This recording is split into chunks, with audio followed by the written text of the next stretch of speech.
It's time to chill out and get ready for a mediocre Q&A live stream. If you're old enough, grab yourself your favorite adult beverage, and if you're not, stick with apple juice. Put your feet up and relax. If you have any questions, feel free to ask them in the chat. And now let's cue up the intro music.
Hey, welcome to the HVACR videos live stream. Hello, I got my lovely wife Jill sitting next to me here. Lovely. Hi. We were literally just laughing because she hasn't been on the stream in a while, and she's only going to be here for a little bit. But I had the music playing, and I was jamming. I was listening to Deadmau5 before the stream, and I'm over here just rocking out in my head.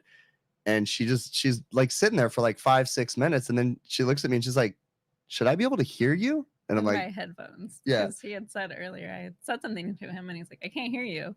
Talking the microphone. So then like 5 minutes later went by and he's just like, this. And I'm like, wait, am I supposed to hear you in my microphone? So I'm like, Or you my can't headphones? hear the music? And I'm like, I told you I was listening to music. And then she's all I thought he just, listening to music in my head. Whatever it was, yeah. He always like came home. He's like, I have this like great song, and I'm just listening to it, and I just thought he like had it in his head. I don't know. Whatever. Brian Sanders, thank you very much for that super chat. That was much appreciated, my friend. I really do appreciate that. You guys do not have to do that. It is very much appreciated when you do, though. So, let's see. Well, we're actually going to talk about this. So, friendly neighborhood maintenance guy said, I bet she would be next to you after the animal house. Oh, maybe implying like check. I missed him. Like she missed me. No, I think I need to know things. I think she's implying. I think he was implying like because I got into trouble or something after the animal house. So we'll talk about that in a few minutes, okay? But yeah, let's get into this. So for everybody just coming in, this is my wife Jill. We're going to talk about a few things, and then I'm going to get to your guys' questions and different things as usual. If you guys have any comments or questions that you want me to cover, feel free to put them in the chat. And put them in caps lock. It'll help me to see the comments or questions. Just keep reposting them if I don't answer them. If I inevitably don't answer them at all, then shoot me an email to hvacrvideos@gmail.com after the stream and hit me up with your question. You know, oftentimes in these streams, there's a lot of stuff going by in the chat. I'm looking at it. That's why I'm showing visually. You guys don't know what I'm doing. I'm just over here going, I don't know what to do with my hands. And I don't know where to look. So yeah, if anybody's like, well, look she doesn't right know. there. I know, but it's hard to like focus on the dot up there when like I don't always stare at the camera. Like if I'm going off on a tangent and I'm not going to be looking at that, then I'll look at the camera, but then it's fine if you look at the screen, whatever. Yeah. Maybe one of these days I'll buy like a nice setup where we have like a they make these what are they called? You know, when you're doing conferences and speeches and stuff, so you can see them, teleprompters or whatever. They make like a teleprompter now where the screen is up above the camera, so it looks like you're looking at the camera the whole time. Anyways, yeah. So I would have to say too, like you just asked me to come in today. I did. So I didn't say I had to be here. Yeah, I gave her a lot of crap. So, and I was like, you always ask when I'm not ready. So we're repping the merch because my hair wasn't done. So that's the hat, and then the sweaters. We got our sweaters. She's got to get business done over here. So sweaters, we basically are trying to clear out the garage because she's really upset with me at how many boxes and totes of merch I have in the garage. So trying to get it out and focus on hats. Yes. So inevitably we're going to phase out the t-shirts and the sweatshirts and stuff. And we're just going to focus on the hats because that's what really moves. Yeah. And we've had literally sweaters and t-shirts in stock for years. And we're just like, okay, we just need to clean out that stuff. We need to get rid of the sweaters. And so what's left is what's left, and there's going to be no more. So if you guys want one, head over there, grab some. Some people already have. We had quite a few orders come in. That's right. HVACRvideos.com. And then I think we dropped the price of the sweaters down to $25, including shipping. And that's just within. Yeah, within the United States. So Canada, I think the shipping's still a little bit higher because you Canadians charge me a ridiculous amount of money. But the sweaters in general, I mean, that's pretty much what we paid for the sweaters, I think, something like that. Yeah, somewhere in there. So anyways, regardless, check them out. They're actually comfy. They keep you warm. Yep. Okay. Those are a little small that I'm wearing. So now that we're done with the merch commercial, let's move on to something else. As if you guys don't know, you know, I'm like very peculiar in the way that I do things. And I was recently at the HVACR training symposium in Claremont, Florida, that HVAC school puts on, Brian Orr. And of all things, got to have a lot of great conversations. And we'll get into that, especially on the overtime show on this coming Friday. We'll be talking a little bit more about like the conversations and stuff going on. But I kind of wanted to cover in general. I had something happen at the symposium that was like insane for me. And you know, I usually don't talk about this stuff very much, but this one hit me like right in the feels for sure. Like really, really hit me. And I met a young man at the symposium, and it was a very, very bizarre set of coincidences that led us to meet. And it was just so like blowing my mind getting to meet this gentleman, a little kid, actually. Is a 12-year-old kid. His name is Atlee. And it was just really, really awesome. The story goes that I'm going to explain it. Again, I always feel like weird talking about this stuff. One of the things you like as your coincidence was you almost didn't go because you were trying to get over a cold just as fast as you could and get going. So you were feeling well enough to go. After AHR, I had gotten sick, and I don't go places sick. I'm not that person. I just won't. So I had messaged all my friends, and I was like, guys, I've got a cold and it's pretty bad, and I don't think I'm going to be able to make it. And so for whatever reason, I got through the cold in like 2 days, something like that. That's my magic. Yeah, it's her weird voodoo vegan magic crap. And I'm like, it'll knock it out. So my daughter had something similar, and it lasted like 5 weeks. Like, so I thought I was done. Well, you had, So anyways, regardless, I got past the cold and then decided to go ahead and go to the symposium. And then, just a bunch of weird coincidences happened. What it goes though is this kid watched my videos, and he was really interested. It like sparked an interest in him. Now, I'm not responsible for the kid's like genuine ability to troubleshoot and understanding of crazy complex things, but it was just interesting. Like I was the catalyst. Being there, technically. No.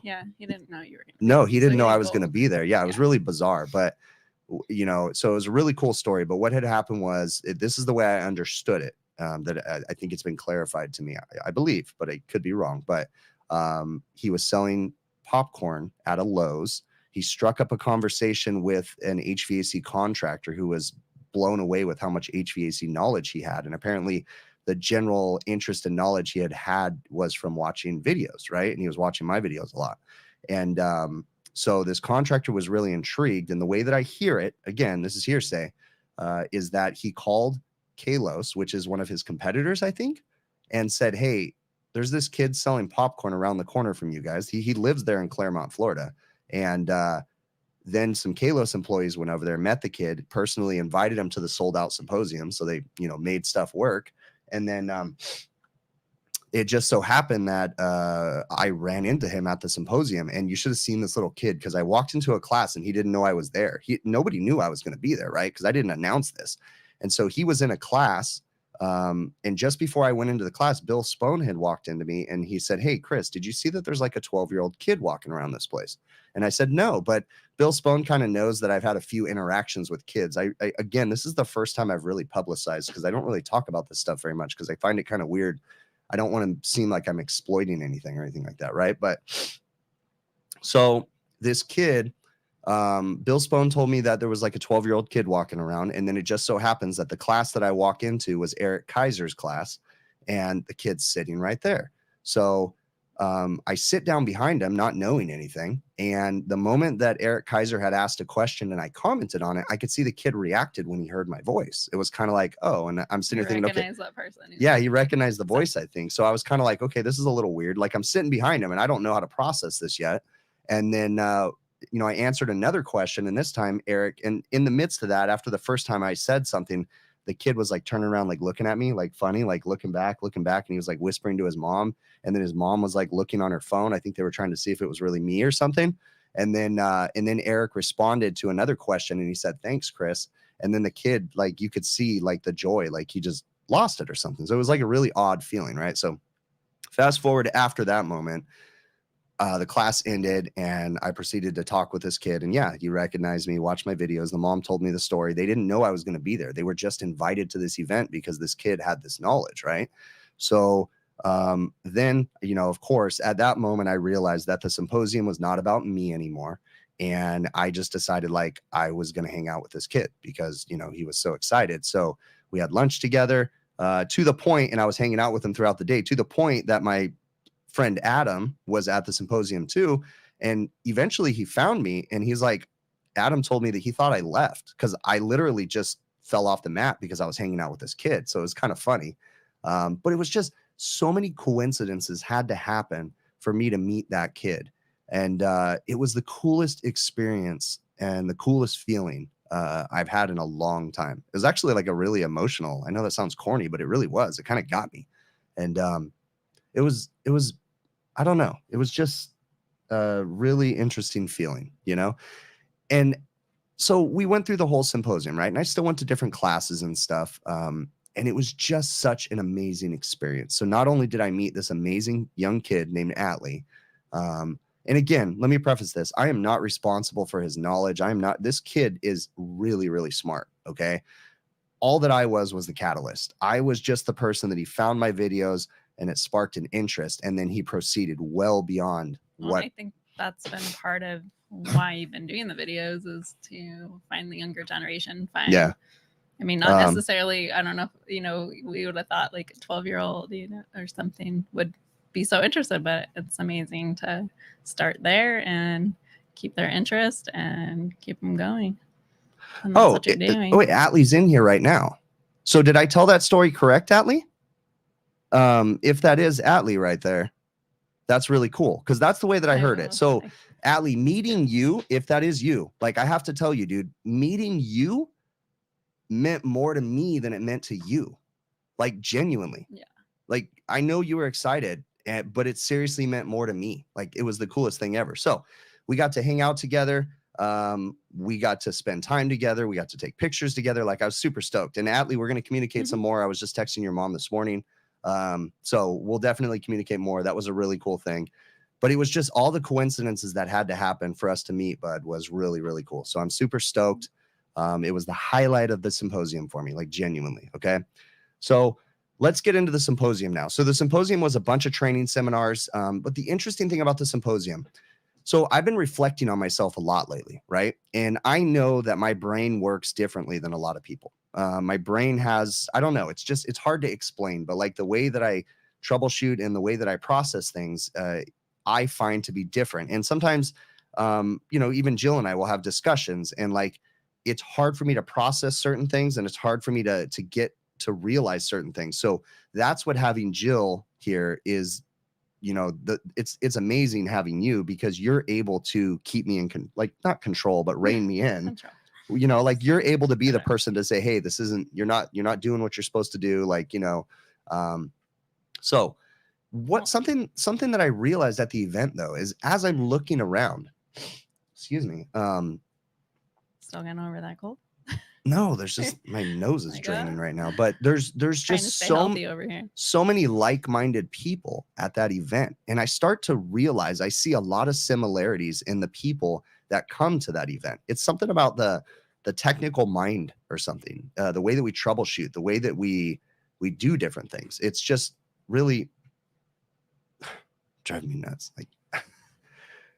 Anyways, but yeah, it just blows my mind. So I was invited to stay at a place called the Animal House. The Animal House is an invite only thing.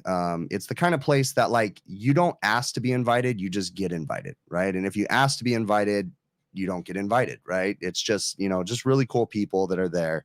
And I was so humbled to be invited to that place. And the entire event, it just kind of baffled me that people even knew who I was. And this is something that I struggle with, because I'm talking to a screen. I'm not talking to people. Like in my head, I'm talking to names on a screen and numbers on a thing. When I make a video, I see numbers. I don't see faces. So when I go to these events to actually have people walk up to me, to meet Atlee, to meet, all these other people that come up to me that want to shake my hand, it's so bizarre for me. Like, it's just so hard to wrap my head around. And I'm curious, like, what you think about that process. Because Jill and I both like talk about this, but it's also interesting because, she sees things differently than I do. So like, what do you think about this whole process? Like, well, as far as like for you, I feel like I remind you, like you have been doing this for quite a while now. You have a lot of awesome people, like a community that's been built here. And I don't know, it's just pretty cool. I don't know, we watch people on YouTube too, so sometimes I remind you, like, well, what if we would see like those people out in the world? Like, it is pretty cool. Like, you've been watching them for so long. So yeah, it's just hard for me to understand that. It's just weird. So at the Animal House, there was so many great conversations, and it was also bizarre to be recognized by people. Like, I walk up to people that I look up to, and then they know who I am. And I was just kind of like dumbfounded. Like, I just can't process this. It's really hard for me to understand that. You mentioned that it was pretty cool because you are starting to recognize people too, like even just probably within your community, like other creators, other just people like Dave Johnson's in the chat right now. Have been watching your stuff for so long, like you've interacted with them for a few years now too, so you're starting to recognize other people. But it's still it's really cool to see people. And the whole time as people come up and they want to say hi to me, it's like, I've met you before, right? And they're like, yeah. And I go, was it last year? Like, because I start to recognize faces. And Dave Johnson, I've met him a couple times. I met him at the first symposium. And Dave, I think, has been going to almost every one. But it's really cool because, Dave, it's nice to finally see a real person, because then I can associate the person that's making the comments with an actual face, right? So it's nice to put a face to the name, right? That corny comment. But it is really cool. And it's very, very awesome. I'm very humbled by everybody out there and all the words of encouragement, support, and all the stuff that you guys give me. Okay. But I am going to say something. And this is why I have Jill here.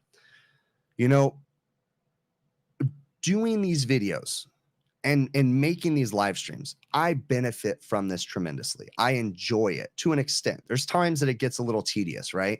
But another thing is that I have completely forgotten to think about myself, like tenfold in 5 years, you know, I have not really thought about myself as much. What I mean by that is 2 videos a week, 2 live streams a week. You know, when I first started my YouTube channel, it was 3 videos a week, right? And then I did that for like a year, 3 videos a week and a live stream. And then I phased down to 2 videos a week and then a live stream. And then I started the HVAC Overtime Show, or I started going on the HVAC Overtime Show. I was invited to that one. And that's cool too. But I'm not stopping my content. And at this point, I'm not changing the amount of content, but I also need to step back a little bit and try to remember that, you know. Well, you're also really busy with work. So yeah. you have like the 2 full-time jobs going. Yeah, Really. 100%. I'm running a refrigeration company, you know, and service techs and chaos and just office work. So my mind is at its like exploding point right now. And it's a struggle. The struggle is there. I'm not complaining because I do this to myself, you know. I'm not stopping the videos, but I just have to try to remind myself that, like, you know, and that's why in the last, you know, year and a half, 2 years, you know, I haven't, like, if I have to skip a live stream, I skip a live stream. But she can attest, in the beginning, there was no questions about me skipping a live stream. It did not happen. There was no questions about me skipping a video. It did not happen. Like, I put the pressure on myself to do that. And I think at the time it was a good thing because it built the foundation of the channel. But but it was still a lot of it was a lot all around. You know, the whole advent or the live streams, the reason why I'm doing these right now is because when I first started making YouTube videos, before my channel even popped, like, it was still maybe 1,000 subscribers. I was getting comments, and it's like, ooh, I'm getting a comment. I felt an obligation to respond to it. And then I'd get an email and I felt an obligation to respond to it. And then I'd get another comment and another comment. And by then, you know, it's probably 15, 20 comments a video. Now we're up to like 300-400 comments a video in the first week that it posts. And then the video remains. And then, you know, there's an extra 10 comments a week on that video. And then you stack the videos on top and there's, you know, thousands and thousands of comments coming through. And I truly do try to answer them. But I've also came to the realization that I can't get, it used to be that I realized I couldn't answer the comments all. And then it was like, okay, but I'm going to go in and like every comment. And I can't even do that anymore. So I'm thankful that you guys out there give me the feedback. But also, please understand, if I don't answer your comment, it's not because I'm trying to be a jerk. It's because I've got 2 jobs. I've got a family. I've got, you know, and I'm trying to remember to, like, you know, pay attention to myself a little bit. Go ahead. Were you going to say something? I was just going to mention that with the comments, when you buy merch, like, you can put a comment in there, and I make sure that he knows all of them. Oh yeah, like, you get them all, and I'll share them with them, or screenshot them, or send them, or and sometimes, sometimes, like, someone makes his way. Yeah, someone put a really nice comment in the merch just recently line item, that someone that had met me at the symposium, they left me a really nice comment, and that was really cool. That was really awesome. They're cool for me to read too. Yeah, that was really awesome. So, you know, the whole live stream, though, the reason why these started was because I would be sitting at the dinner table, and Jill has always been supportive of these. She's always been there for me. She's never been someone, but we have our own struggles, right? But, you know, the live streams, they started as a way for me to consolidate the questions, because I make a video and I get 10, 15 of the same questions, maybe worded a little bit differently. And it's like, okay, instead of answering it 10 to 15 times, I answer it here. So then I send out invites. And so some of you watching this right now might be here because I put a link in the comment and you're waiting for me to answer your question, of which I'll get to in a minute. But that was the whole reason why I started these. So now with another thing I want to talk about too, because Jill and I, if you go back on my YouTube channel, if you look up how we live the HVACR life, if you just Google that or whatever, it'll come up. There's a whole series of videos that we did 3 or 4 years ago. Where we would do consistent videos. I think we did like 7 of them. Yeah, I think. Don't mind me. I'm like always awkward. I was like, "Are she okay?" And I'm just awkward on camera. But there is a whole video like where we go in depth into how we've dealt with things and health problems and all this different stuff, because I think it is important that people understand that we are real people. Chipmunk, thank you very much for that super chat, bud. That is really awesome. Again, thank you. Okay. But with Wife of HVACR Tech merch, we actually have merch. Well, there's like t-shirts for women that we have, but like funny merch though. Like years back, I saw one and it was like And I wanted to always like adapt and make something, or like use that one or get that one just for myself, not make it Which to one? sell. But The one that it was like my husband is a HVACR tech, or what is it, a tech, and yes, he exists, yes, he's real. Yeah. Whatever. But that's like a very funny shirt because they yeah. literally just adapt that to all trades. Right. And yeah, it like, pops out there. basically. Yeah. So, you know, the whole There's thing some of about it. funny merch is my brain will only accept like the highest quality stuff. So, for instance, for the me, sweater. let's just take the Right. sweater. The sweater, I got probably 4 different samples for the sweater, having to move the letters a different, you know, 6 inches over, move it here, make it smaller, make it bigger. I spend so much time perfecting it. Yeah. The and zipper, the color. I don't do print on demand because I don't like the quality of print on demand. Like my whole thing is that I don't want to sell something that people don't want to buy. And so like I obsess and go insane about picking that stuff out. So but it lasts for a long time, but it's just so much work. Like, and we don't do print on demand. So therefore we have to buy it and stock it, you know, and I made a huge mistake on the sweaters because I bought 2 pallets of sweaters and probably have a pallet left. Like, you know, it's pretty insane. But so it's because there was different sizes and we didn't want to have to order more. Yeah. But yeah. So, you know, with this is where I want to get into this. So with the videos, I want your perspective on, you know, I enjoyed the symposium. It was an amazing event for me. It was awesome. But what a lot of people don't think about is basically in a 2.5 week period, I was home. I was home for 4 days, but I was sick for 3 of them. And no, I think it was 5. I was home for 5 days. I was sick for 3 of them. I was like 4. Yeah. Yeah. I don't know. You like got home on like Thursday and you left on Tuesday. Yeah. Cause I was at AHR in Chicago and then I came home for a couple days and then I was at the symposium. So how is it that you deal with that? Like, is it a struggle for you? I mean, I know it's a struggle. I mean, it gets there, I guess. Like I always have like better intentions that it's going to go over without, you know, like flying colors, whatever. But things happen, life happens. And the first trip you went away to Chicago and it was, you know, it was fine when you left. And then the same day the dog got sick and the dog was still sick, our dog Luke, and he was still sick come Tuesday. And it was Saturday when he got sick. And then I had a dance for my older daughter. So that was going on. And then I couldn't figure out what was wrong with the dog. And it was just I think sensory Tuesday, overload. There was a lot of stuff going on. Well, I think Tuesday, and then you worried me because we figured, I think that we thought the dog got into grease oil from the, I don't know, bacon grease or something. And then that can be really bad. So then I ended up at the vet the following day because he was looking pretty dehydrated as much as I was trying. And he was getting spoiled as he started holding food down like Monday with like chicken and rice. So it was just kind of a lot. So I had that going on. And then you were home. You got home. You were kind of grumpy and sick for the whole time. So you kind of slept and it was a little like whatever. And then we had a wedding to go to. So you went you made an appearance for a little bit because you were sick. You didn't want to stay. And obviously. So but you don't want to miss it. This whole year. So, you know, the point we're trying to make is, you know, there's another person behind these videos and the other person is Jill. Yeah. And when I'm making the videos, I'm not in the other room. I'm not in the thing. So just understand, you know, and I know you guys are all cool with it, but like if I miss a video, if I miss a stream, it's because I'm trying to focus on the family or myself or whatever it is.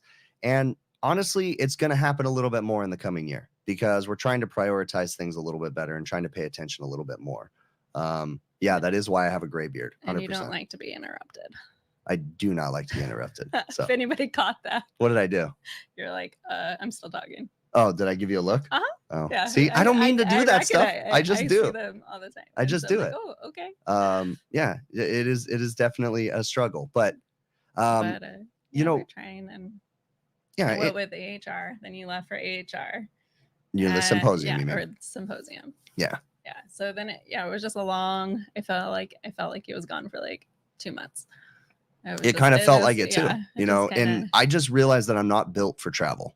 Like I enjoy it, but I'm not built for travel. Like I genuinely am not. But what I will tell you, I realize that in some form or some way, I want to figure out how to work with kids more. Like I genuinely do like the idea of helping kids. Like it's something that I think I've always liked to do. And you've always been really well, like you've taught our kids so many things. Like you've been the teacher for them in most ways. Like when they need something explained, it's you. Dustin Cole's in the chat, and yes, Dustin, I miss you immensely. Stay tuned to the Overtime Show. We'll tell some cool stories on the Overtime Show. I better watch this Overtime Show, I guess. I've told Jill all the stories, but oh my gosh, I just can't believe. Like, there's some people. Adam literally went in excess of 48 hours without sleeping. Like, how did he not just die? So Adam is Adam Muffich, one of my best friends, Adam. He was at the show or at the symposium with me, and this dude literally went for over 48 hours. But it's because when you're at the animal house, you're surrounded by so many amazing people and he wasn't drinking or anything because Adam doesn't drink. Like he was sober the whole time, and you're around so many amazing people that you just don't want to go to sleep. You just want to stay awake and talk. And that's what it's like. We need to do that kind of stuff more often. We all need to get together more often somehow, like for sure. It's a marathon, 100%, you know? Is that why he looks so tired? Yes, that's 100% why he looks so tired. The last day of the symposium, Adam was at like 26 hours without sleep. And then I woke up to go to the airport the next day and he still didn't go to sleep. So then he hit his 48-hour mark. Like, and I don't even know. I don't even know how that guy does it. So let's see. Ray has always been, and that's the other thing too. Like the community of, that's in this chat and all these different people, you guys are amazing people. Ray has been a supporter of this channel for so very long and such a nice person, like genuinely a nice person. So yeah, definitely. Okay. So we covered that. I'm seeing what here. Someone is annoying my dogs and you can hear them barking down the hallway. The question is, will I be at the HVAC Educators Conference? No, I don't think I will. As much as I want to go to the HVAC Educators Conference, I think it's in like April or May or whatever. I don't think I'm going to be able to go. It sucks because it's only 4 hours away from me in Vegas, but it's just one of those things that's really a struggle for me to get to. Another Vegas trip planned. That's why as well. We're going to Vegas for her 40th in April, so that'll be fun. Yeah. Maybe we should do a giant HVACR videos meetup in Vegas. The weekend of April 5th. You guys want to go to Vegas? Fly out to Vegas. I just invited her to her 40th birthday. Everybody's coming. Yeah, definitely. For sure. It'll be a good time. So let's see. Are we okay with the storms out here? Yeah, as of this point right now, it's not a big deal other than just a lot of water and a lot of rain. The stuff you're seeing on the news, a lot of it was from up in Northern California. Some of it's down in Southern California. There's some stuff going on today. But in our area, we're fine. We're just wet. We've had quite a bit of rain though the past, I don't know, now third week. Because it's rained every week. Yeah. This month, I think. And it's just been a lot at each time, even though it's only been like for 3 days or so. Yeah. So cool. All right. Well, at this point, that's my cue. She's got to go finish making dinner. That's right. So, because she's the amazing person. So thanks for coming in here. Person. Yeah. All right. Bye, guys. All right. She's off. All right. So want to get to a couple more questions here and things that we have on the list. So I released a video where I talked about a van tour and I showed a van tour, and there was a lot of comments in there and people, wanting clarification. Like, why am I just did a van video like a year and a half ago. Why did I get another van? Well, you have to remember I have multiple employees. Okay. My van was just moved down to the next person, and we phased out. We're currently in the process of phasing out a van that's like 5 or 6 years old. So that's how we usually do it. We usually rotate into the vans. Sometimes I take the new vans. Sometimes I don't. This time I did again. With the vans, a lot of people ask me what motors I get them. They just come with the V6s now, and they do just fine. So we buy the Chevy vans. Another person had asked, because I mentioned in the video that the Chevy Express vans, they're redoing the whole Chevy Express platform. They are in like 2026 or 2027, one of the two. They're going to go, my understanding is they're going to like a Euro style platform. So kind of how when Ford went from the Econoline van to the Transit, it's going to be that style, like the European style vans. But I don't know to what extent. I don't know. Originally, they said it was going to be all electric, but I read and heard some rumors that they backed away from that, which is the best idea in the world. And they're going with just a normal gas, maybe a hybrid engine, which will probably be okay. So, let's see. Orange wants to know if I'll say hello to his daughter, Tessa. Hey, Tessa, how's it going? Let's see. So we covered that. As far as the vans, when do I phase them out? I don't like to put over 300,000 miles on them. At the most, 300 would just start to run into really a lot of problems. And the Chevy Express vans, I like how predictable they are. You know, they're pretty easy. You know, usually changing an engine, maybe a transmission around 250,000 miles, something like that. And we have put them in there depending on the prices and stuff. It just depends. But we try to take care of them as much as possible. Ale. Oh, wait, Ale. Wait. Oh, I think that's Atlee. Is that Atlee? Let me see here. So I'm just putting 2 and 2 together right now. I think that might have been Atlee. Someone with the name ALE said, why I go with the SC480 meter from Fieldpiece over the SC680. And the reason why I go with the 480 is because of the size.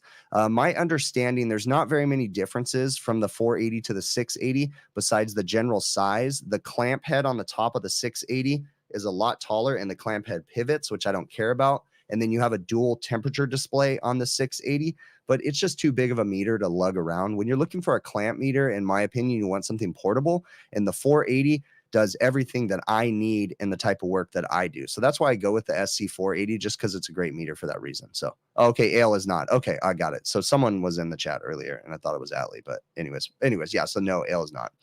So yeah, it's just because of the size. The SC480 has phase rotation, has all those different things. If you're interested in purchasing any of the meters, I need to do this more often. You know, I don't like pushing this crap, and if you notice, like, I don't do promo code stuff until the end of my videos, but I really should be pushing it a little bit more. But if you want to purchase one of those meters, if you want to go to truetechtools.com, if you like their pricing, there's a great way you can support the channel, and that's by using my offer code Big Picture. That's one word. If you use Big Picture at checkout, I get a small commission from that order, and then you get an 8% discount on your cart. And it's only there's a few items on their website the 8% discount doesn't apply to, so keep that in mind. But for the most part, if you use my offer code Big Picture, you'll get a discount, and then I get a commission. So, how did I diagnose? So I had a recent video where I was working on an ice machine, and I had diagnosed a time delay that was bad, and I did it rather quick. I walked up to the machine, it was working, I think, or I turned it on and it made a batch of ice, but I had a hunch because they've been having time delay issues. So I walked up to the roof and I saw that the contactor was burnt a little bit, and the fact that it was burnt meant that it was short cycling. And the only way that contactor can short cycle is if the time delay is not allowing it, because that time delay basically prevents the unit from short cycling via the pressure control. So I replaced the time delay and then got it going. So that's why I jumped and diagnosed it, because I have a great understanding of how those machines work. So I use logic and I just thought about it. Okay, the only thing that can cause that contactor to burn is if the time delay wasn't working at the time, because even if the pressure control was making random connections or whatever, the time delay would keep it from doing that, right? Now, what we're going to see, so I replaced the time delay in that video, and a lot of people commented, oh my gosh, you did it wrong because Manitowoc has a new service bulletin to remove the time delay. Yeah, that happened after I did that video, okay? That time delay was a warranty time delay that they sent me, and they've already sent another service bulletin out that they completely eliminated the time delay, because the time delays that we installed, they're already being a problem. Hence, I just had a video. Actually, I didn't make a video on it, but I just did that on a Manitowoc ice machine that I installed 3 months ago, and we had time delays fail right away. We bypassed them. We put in new time delays, and then I had a technician go out last week, and the time delays were bad again. So factory wants you to completely eliminate the time delays, put a new schematic on there, and be done with it now. That's the solution, which that's going to lead to a lot of problems, because their pressure controls oftentimes will short cycle on those things, and that's an issue. And the time delay was protecting it from that, so they're kind of digging themselves a hole and circling around the drain. But what was my favorite presentation last week? So there was two really, really memorable presentations. Brian Orr gave a presentation on humility. And you know, the crazy thing is it seemed like he was talking to me. There's been a lot of drama on social media, and I've been getting way too involved in a lot of the drama, and I've been letting a lot of it get into me when it comes to the HVAC groups and stuff. And his post basically, or his speech was on humility and being a better person. And it felt like he was talking to me. So that was a huge one, huge one. There was a panel discussion that Chris Hughes moderated, or I think he was a moderator. It was Chris Hughes, Steve Rogers, and gosh, there was a few of them. There were so many, but the ones that Steve Rogers was in was really awesome because Steve does a great job. What are some other, I mean, there were so many different discussions. Honestly, I need to go back and rewatch them because I have access to the virtual presentations. If you guys didn't make it to the symposium, I'm 99% sure you can still purchase the virtual tickets and catch the recordings. And it's like $26 for the virtual tickets. Trust me, you want to do that. Go to HVACRschool.com and look for the HVACR training symposium and purchase the virtual tickets, and you can watch the videos. I did not do any presentations, but it's definitely worth it. Shakari, thank you so very much for that super chat. That is very awesome. I really do appreciate it. So first time stream viewer and loving my content. What's the difference between 134A and 1234YFZRTUF? There's enough letters in that. 134A is a legacy refrigerant that has been phased out. 1234YF is a A2L refrigerant that has been replacing the 134A systems. Can you take out the 134 or 1234567YF, whatever it is? There's way too many numbers in that refrigerant. That's why I'm mocking it. Can you take that out and just simply dump 134A in? No. Have people done it? Yes. Does it work? Probably not that well, so don't do it. Okay. If your system has whatever refrigerants in there, leave it in there, okay? Unless it's a proper alternative to that refrigerant, trust me, don't try to play with these games, especially going from an A2L. Leave the A2L in there and leave it alone, okay? Let's see what else we got going on in the chat. What am I missing? Do I have problems with fan cycling controls failing a ton on ice machines? Yeah, that is a huge Manitowoc problem. They are sending way too much current through a peanut control, and it's causing a lot of problems. If the machine is under warranty, you have to go back in with the OEM pressure control. Whatever it is, it's a piece of junk little peanut pressure control. If it's out of warranty, do yourself a favor. Go get a Johnson Controls pen fan cycling control that's adjustable. Put a Schrader core depressor, service fitting, whatever, on the refrigerant, the high side pressure line, and put that aftermarket fan cycle control on there, and you'll never have another problem with it. But yeah, on the Manitowoc machines, they have huge amount of problems with those. So let's see what else we got. What am I seeing? Let me see if I'm missing this chat. If I use the IFM with the TXV instead of an EEV, how do you wire in the solenoid? Or is it only ideal for things like Beacon with an existing EEV? So Bill is asking about the IFM. I just installed one, the Heatcraft IFM, which is the intelligent field mount controller. It's a remote mounted controller that you can mount up to 40 feet away from the evaporator. I did a video where I did a walk-in install on it. I think the video was titled, "Why is there so much mold in the walk-in?" or something like that. So if you use a TXV on there, there's a dry contact on the circuit board for the liquid line solenoid valve. So you can use a standard thermostatic expansion valve with the IFM and it'll work just fine. There's nothing wrong with that. And if you want to use a liquid line solenoid valve with it, there's a dry contact on there, but it is a dry contact. That means it's not powered externally, meaning that it just opens and closes based off of logic in the board. That means that you have to run a common wire to one side of that contact from the power source.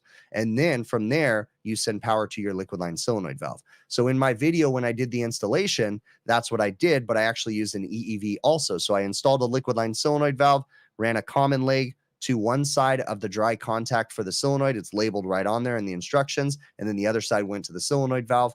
And I did it on there and put it on there just for redundancy. Okay. That's why I did that.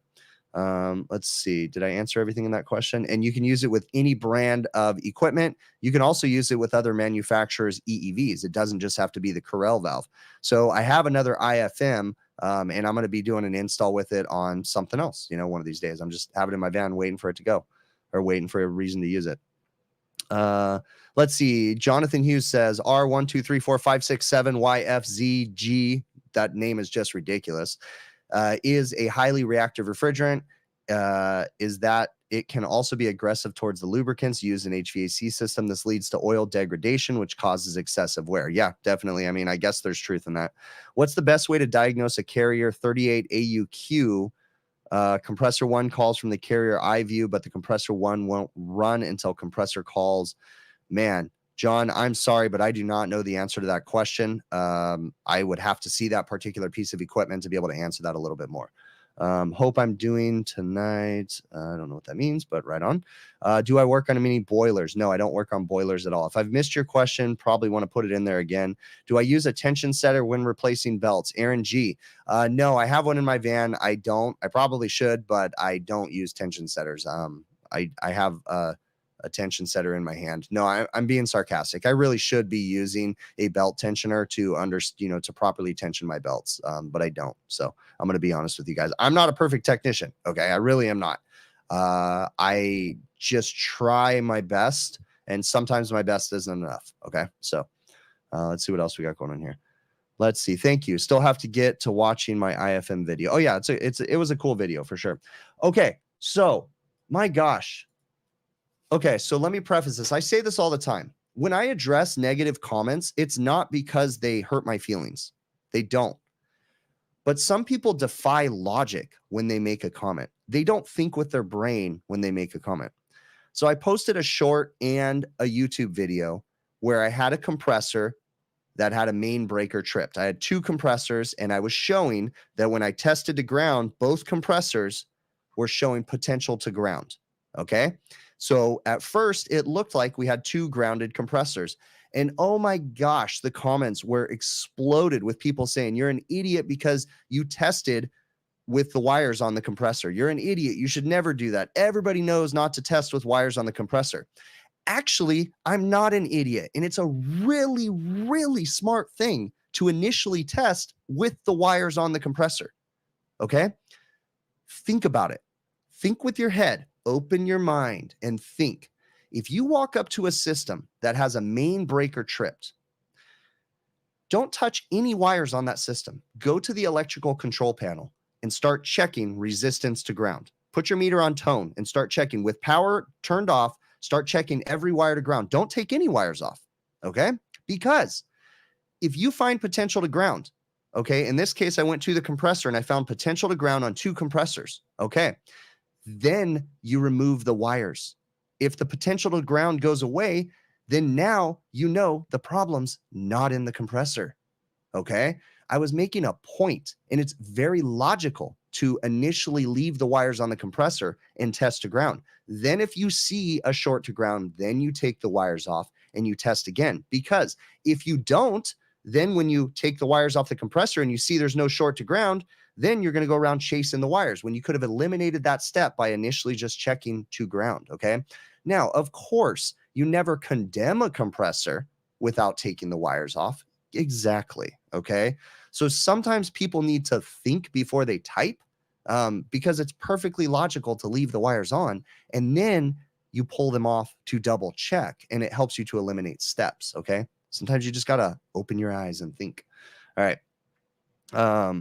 But it kind of did trigger me when you found ground while they were still wired up. But again, when I removed the wires, it still had a potential to ground, so I knew it wasn't in the wires, right? I always check, and in fact, that was a couple months back that I recorded. Actually, it was probably like 6 months ago, maybe even a year ago. That video was in my archives, and I actually checked at the electrical control panel first. Check at the load side of the contactors, and you see potential to ground. And then you go over there and you check at the compressor. Then you pull the wire off, and then it's like boom. Okay, so yes, I don't diagnose a compressor unless I pull wires off, but I will always check it first to see, because then when you pull it off, if it disappears, then you know it's in the wires. So, all right. Anyways, let's see what else we got going on here. How many compressors have been changed due to short in plug in wiring?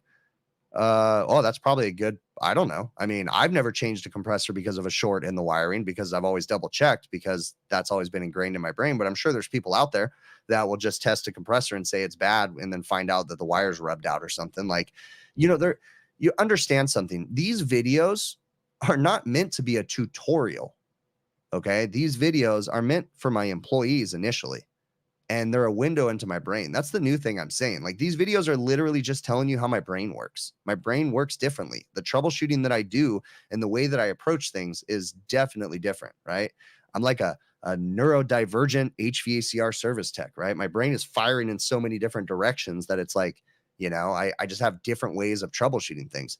But guess what? If you do something differently, I don't care.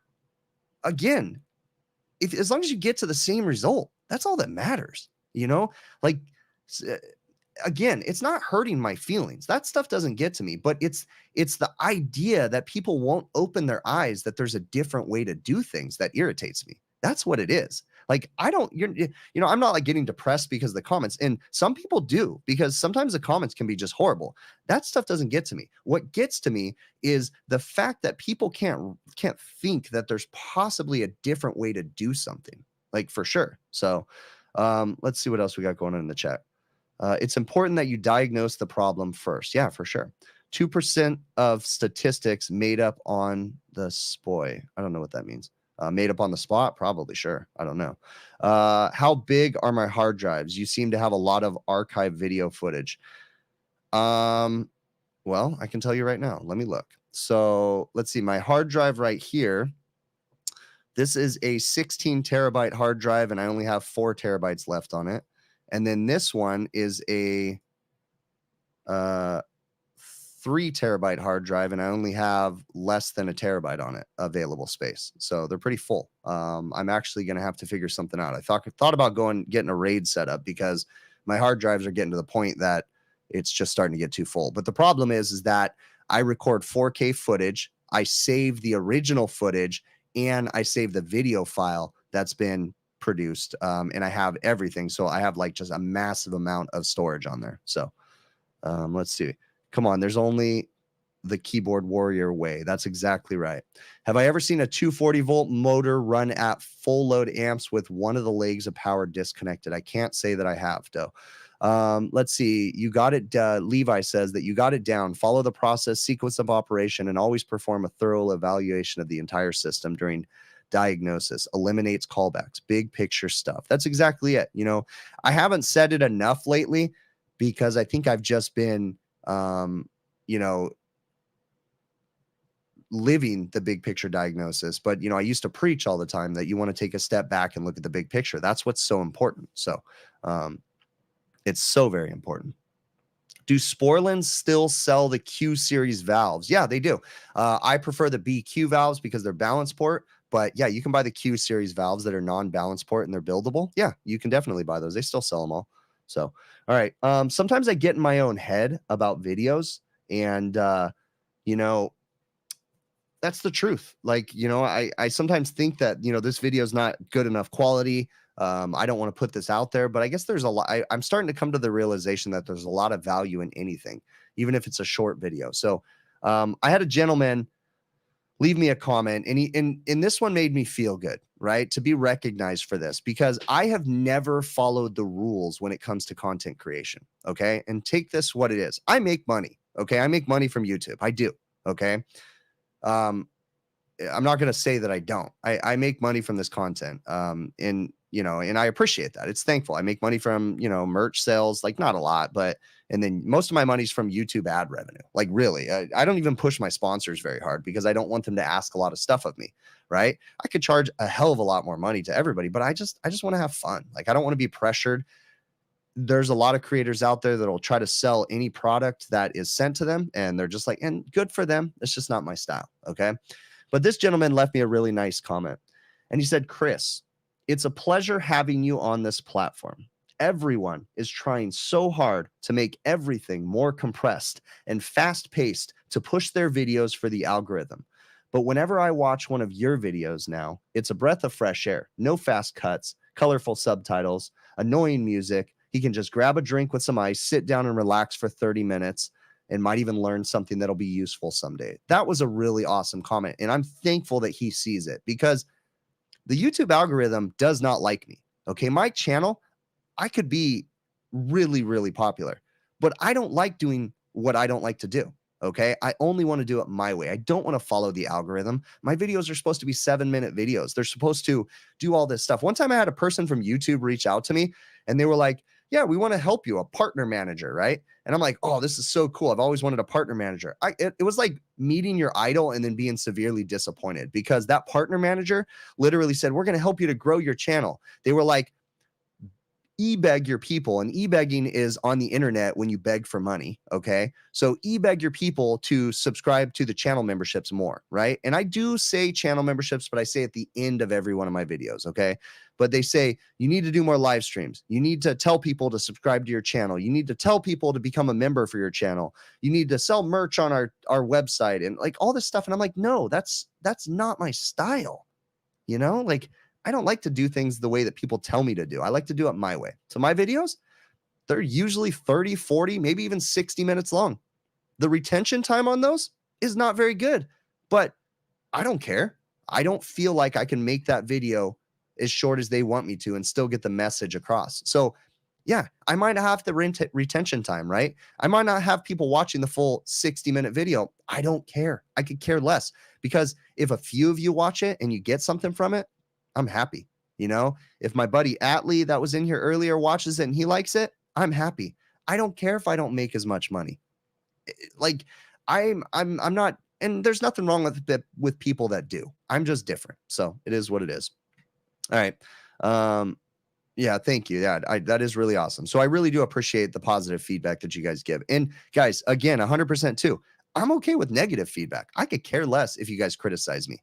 And sometimes I can learn from criticism. There's been many times that I've been corrected, genuinely, and I was wrong. And again, as I get older, I'm 40. I'm going to be turning 41 this year. You know, one of my most favorite things is when I'm actually wrong, right? I don't try to be wrong, but when I'm wrong these days, it genuinely is awesome because it's an opportunity to learn something new. And I love learning new stuff. I genuinely do, because when I learn new stuff, I can tell you guys about it. So, you know, correct me if I'm wrong, 100%, right? The only thing that I don't like, I only delete a few certain comments, okay? If you get political, I delete those, okay? If you are bashing each other, I delete those. I don't care if you bash me, whatever. If you try to guess restaurant names, correct or wrong, those get deleted. And I'm sorry, even some of my really good friends that I highly respect will be like, I know where you're at. You're at this restaurant. Delete. Like, I hate to have to do that, but we can't be putting restaurant names in the comments. We just can't. So let's see what else we got going on in here. Let's see. Yeah, exactly. Jonathan Hughes says, your videos are really only intended to help my staff. And it turned into something bigger, which is awesome. That's 100% true. If you go to my YouTube channel, I'm going to tell the story because maybe some people haven't heard this. In 2016, at the time, I think I lost 3 employees in a short amount of time. Okay. 3 employees. And I want to say, you know, I told someone the other day that it was just me left. I think there was another one. So I think I had like 5 or 6 people at the time, and I lost 3 employees. Now, not all for the same reason, but they all left in a short amount of time. Inevitably, I made mistakes because I wasn't paying attention to the needs of the employees. I was caught up in everything. Our travel distances were way too far. The on-call was way too much. You know, just everybody was overworked and they got burnout in one way or another, and they all left, right? And I reflected on that. And then I hired a bunch of new technicians that were experienced, but they weren't experienced in the way that I do things. Okay. So I found myself going into the office in the mornings, and, you know, they started working for me for a couple weeks, and I would pull them into the office because we meet at our office every morning. Everybody drives to the office. They all drive work vans, but they all drive to the office. And then we meet there and we dispatch from there. We kind of catch up. We get to see each other every day. I would tell them stories about my service calls, basically what I do in the videos, but it would just be stories. So everybody would be in the office for about an hour every morning, and that got expensive. I'm like, man, I'm paying these guys to stand there and listen to me tell a story, right? So the idea was that I would start making videos, okay? And if they wanted to better themselves, they could watch these videos. I didn't require them to. I just said, hey, watch these videos. You might learn a few things, right? This is how I like to do things.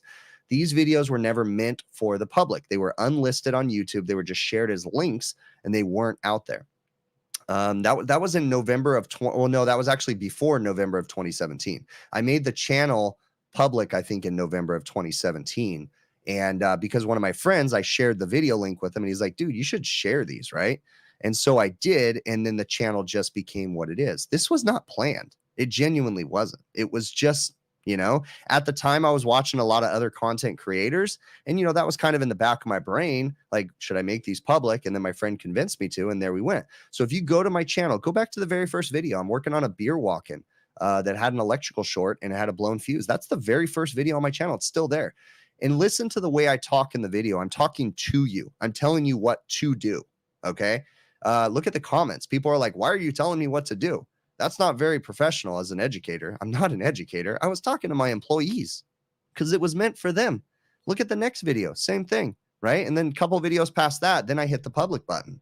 So, that's how they started. Like, they genuinely for them. Now, clearly I know that people watch them, and, obviously everything's changed since then. But yeah, that was the whole start of these. It was a way for me, because I screwed up a lot of things, and it was a way for me to train the employees in the way that I do things. So let's see. J.R. Smith says, I got a 10-ton compressor in a split system heat pump. So tall to begin with. Oh, wow. Yeah, that is really tall.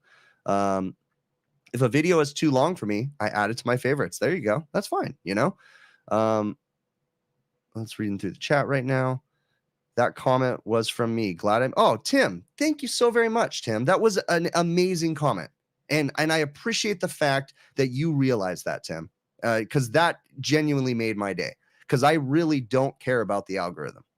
I could care less. Like, of course, if I cared about the algorithm, I'd make a lot more money. And don't get me wrong, I'm not a millionaire, but at the same time, my happiness has to play into this.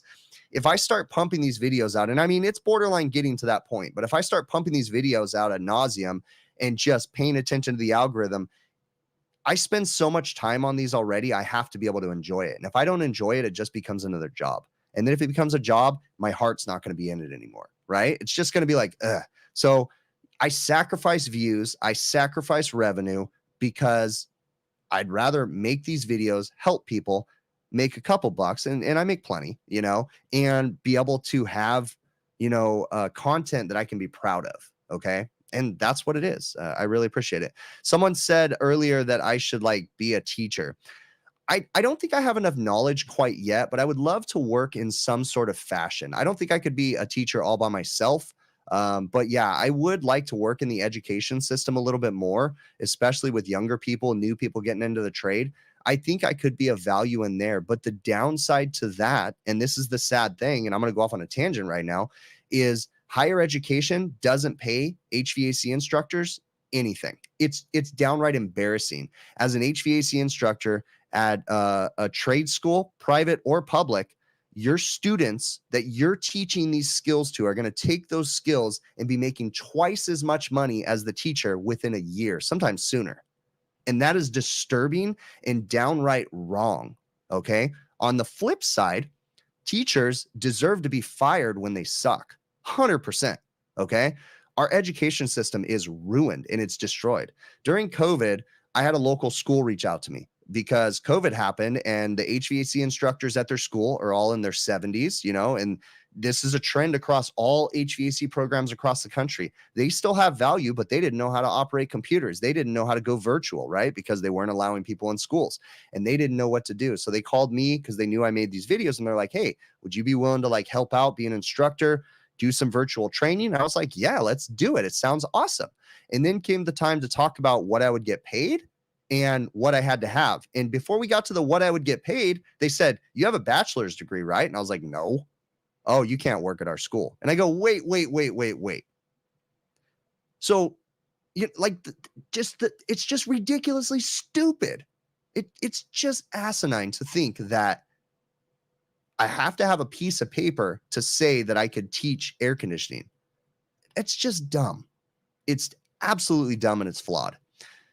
Teachers deserve to be fired if they're bad. Students deserve to be flunked if they fail. And good teachers deserve to be rewarded and compensated properly. And good students deserve to be passed. Bottom line, no ifs, ands, or buts. That's how it is. And our education system, private and public, is flawed because they don't follow any of those. The HVAC instructor can't make more than the English teacher because the English teacher has a master's degree. But the HVAC instructor is teaching skills to a student that he can take from that class and go get a job right away. But the schools won't allow them because the English teacher that has a master's, oh, dude, they can't be paid more than, like, it's just, instead of being paid on skills, merit, and the ability to teach, they're paid on just the way that the system works, higher education. It's just plain dumb. The system is broken. I went off on a tangent, clip that, share it amongst the internet. I don't know. Do what you got to do, but everybody needs to hear that. The school systems are broken, period. All right. Do I acknowledge my accounts with close family and friends, though? I don't understand your question there, bud. Do I acknowledge my accounts with close family and friends, though? I don't understand that comment. Try to repost it. If I don't, shoot me an email to hvacrvideos@gmail.com and clarify. So your company is only as good as your worst tech. That is 100% true. Do I prefer chains or mom and pop places?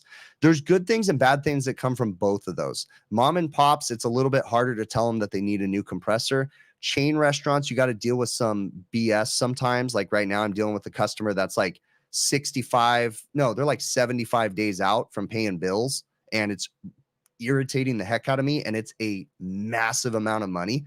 And this happens every couple of years. It's just they play games with the numbers to try to make their quarters look good, and they think that I'm a free 0% interest financing company, and it's just annoying me. Sorry, that gets me going. So chains can be good and bad. Chains keep you busy during the slow times. Chains consistently give you work, but you got to deal with a lot of silliness. So see what else we got going on in the chat. Right on. You started doing that with your text, sending shorts over WhatsApp. Yeah, that's a great idea, Aaron. Do I prefer? I already answered that question. Oh wait, is Aiden? Have you ever done repairs on a school? No. I have, like higher education. I've never done like public schools because that's a bunch of just silliness you got to do. But higher education, yeah, I've worked at different colleges. In fact, I was just talking to a university today that needed some fan motors changed. So have I ever done? I already answered that one. Going into schools and big setups sounds like so much fun. All right, let's see what else. Trust me, based on your trade school, you're more than qualified. Oh, Steve. Yeah. Thank you, bud. Thank you for that. Right. Tech tips for HVACR school.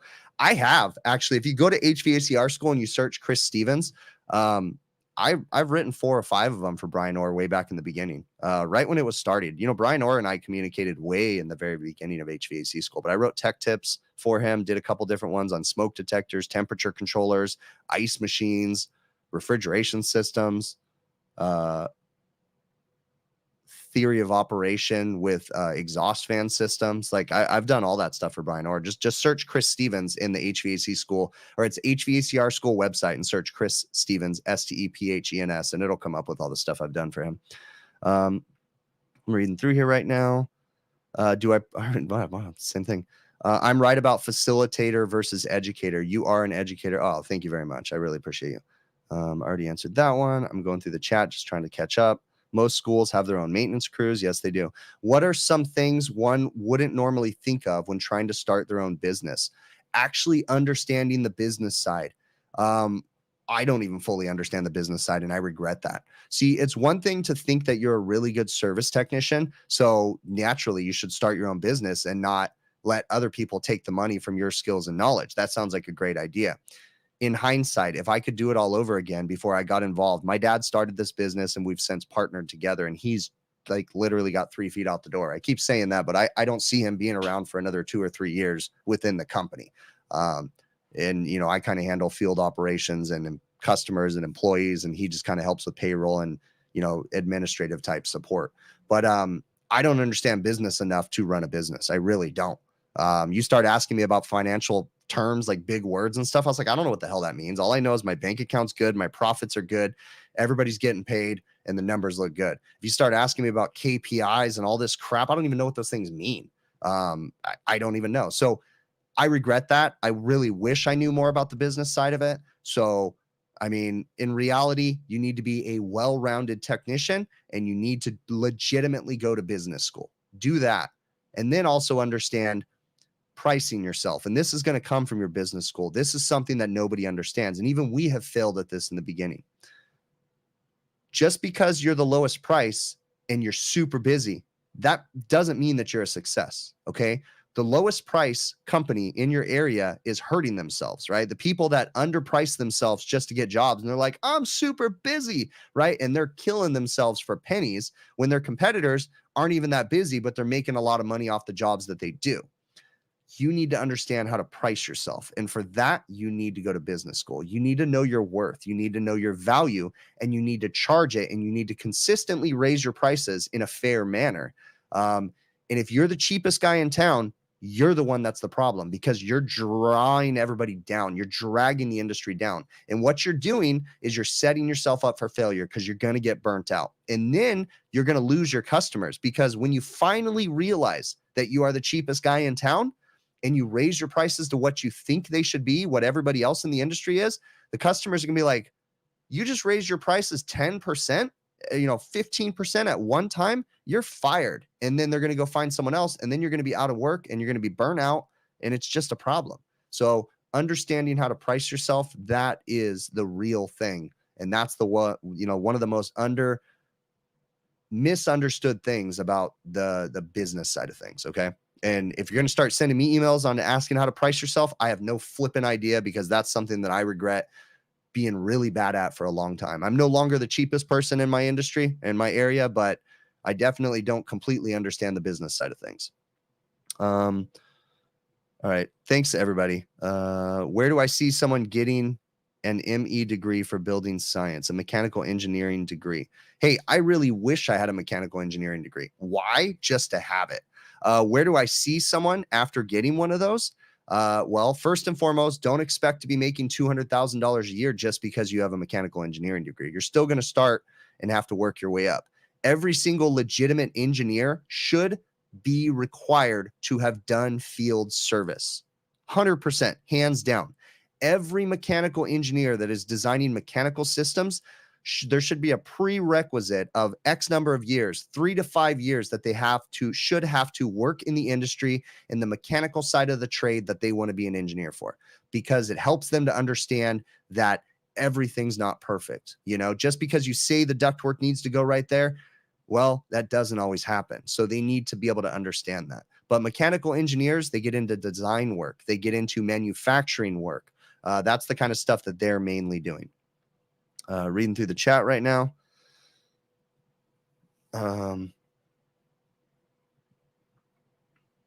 Okay, so Jonathan Hughes says you do not need a teaching credential to be a community education instructor. Community education classes are taught by experts in their field who bring hands-on practical information to the classroom. If they are in higher education in the state-funded community college system in my area, yes, the deans of those schools can make exceptions for certain people and allow people that do not have those degrees. But majority of the time, the deans in those schools are educators themselves. So they are not going to pay a trade school technician or trade school teacher more than they're paying an English teacher that has a master's degree. Show me the school, show me the community college out there that is paying the HVACR educator more than another educator that has a master's degree. So just because they went through a master's program, they get a massive bump in their pay, and then they get tenure, and then they're set in stone, right? But the people teaching the trade classes, they are looked down on in those education institutions. Show me a school where they're not looked down on. Show me a school where a trade school teacher, especially in the community college setting, is actually making as much, if not more, than the students that he is teaching. The point that I'm making is that when you leave trade school, your student, majority of the time, is going to be making double your pay within a year of him leaving trade school using the skills that you gave him. That's what's wrong with the education system within HVACR. Okay, I'm going to go down. Why are people so scared of A2Ls? I don't know. The A2L stuff is driving me bonkers. There is more safety devices and regulations built into the A2L systems than there is in A3 systems. A2L systems are not that big of a deal. Yes, there is some safety precautions to follow, but everybody thinks that they're going to just die of a fiery death. Okay, if you are afraid of A2Ls, let's just name two of the A2Ls out there. You have R32 and R454B. Let's focus on R32. Every one of us service technicians that does air conditioning work has been working with R32 for the last 10 years, and we didn't know it. R410A is a 50-50 mixture of R32 and R125, okay? Those two put together make it a non-flammable refrigerant, but it still has a flammable component to it. Any oil and refrigerant mixture is flammable at a certain temperature, even with R22. Have you ever unsweat an R22 compressor that had vapor in it? There's a flame out. That's the same flame out that potentially would happen with the A2L refrigerants. With the A2L refrigerants, it's not a sustained flame, right? If it does ignite, it's just going to be a poof and then stop. Now, I'm not saying that there's not safety concerns. I'm not saying that it's not mildly dangerous, but this job is inherently dangerous. We work with high voltage electricity. We work with natural gas that is highly combustible. We work with propane that is highly combustible. We work with things in our industry all the time. Having to deal with an A2L, I mean, if you're afraid of them and you're pushing back, you might as well just quit now, because there's going to be a new flavor of refrigerant next week, right? It's just constantly changing. What that means for us as service technicians is we get to make money off of it, because every time something new comes out, there's a new training that we can take. There's something new that we can learn. When we learn new things, we get to say, hey, boss, I'm certified to work on these systems. I'd like a raise. Mic drop. I mean, for real. Technology is scary. Change is scary, but change is an opportunity to make more money. Bottom line, go out there, get yourself educated, keep bettering yourself, and make money. Don't be afraid of change, okay? Go learn. Like, that's the biggest thing. All right, reading through the chat right now. Did I know that there's a reverse thread on the refrigerant tank? Yeah, and I think that's ridiculously stupid. I'm sorry. I'm going off on a tangent right now, but the reverse thread on the A2L refrigerant tanks, that is just dumb. And I'm not a conspiracy theorist, but I swear that that seems like a reason to sell new hoses and adapter fittings. Like, what?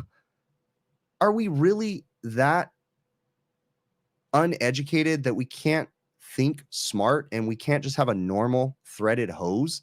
Like, now we got to have an adapter that we're going to lose, or a dedicated hose for the A2L refrigerants. Like, that's just silly. I've also heard that they kind of, there was rumor of backing off of that, but I don't know if that's the truth or not. So, all right.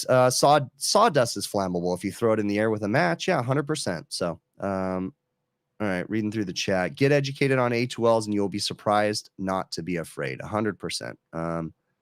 All right, this A2L is becoming comical. Hate saying that. I mean, I'm kind of thinking the same thing. Like, don't get me wrong. I'm not saying that we shouldn't be trained. Like, 100% hands down, we need to be trained. There's some safety practices we have to follow, but it's getting ridiculous how people are complaining. Oh my gosh. Okay, we're going to cover two more things about the A2L refrigerants, then I'm going to end this stream. There is no propane in A2L refrigerants. I'm sorry. I don't believe what the counter guy at the supply house tells you or your friend tells you, because he's wrong. At this point in time, there's no propane in the A2L refrigerants. It's just not in it, okay? So stop believing that rumor.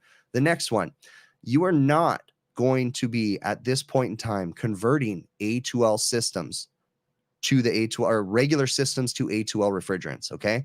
The only time you are going to be using A2L refrigerants at this point in time, now who knows what'll change in 10 years, but at this point in time, the only place you're going to be using A2L refrigerants is on a new system that was designed for them. So it's not like a retrofit drop-in refrigerant for R22. That's not going to happen. You're not going to go out there to a 410A system and do a conversion to an A2L. Not going to happen. It's going to be a new system from the ground up.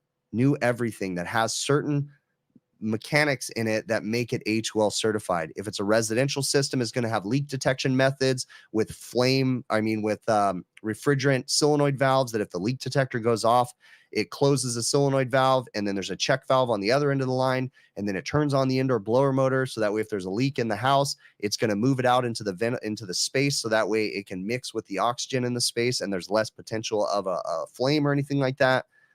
So it's really not that big of a deal. It's just another opportunity to learn. Did I get approval to change out the compressor on the carrier split system? No, I did not get approval as of yet. Okay, reading there. All right, cool. Well, it is time. Be willing to bet there are more YouTube University students than in a trade school turnout every year. I mean, I guess there's an argument to be made right there, 100%. I'm going to cue up the outro music. I really do appreciate you. Thanks for tolerating me on my rants that I go on and all this different stuff. Again, thank you so very much, and we will definitely catch you on the next one.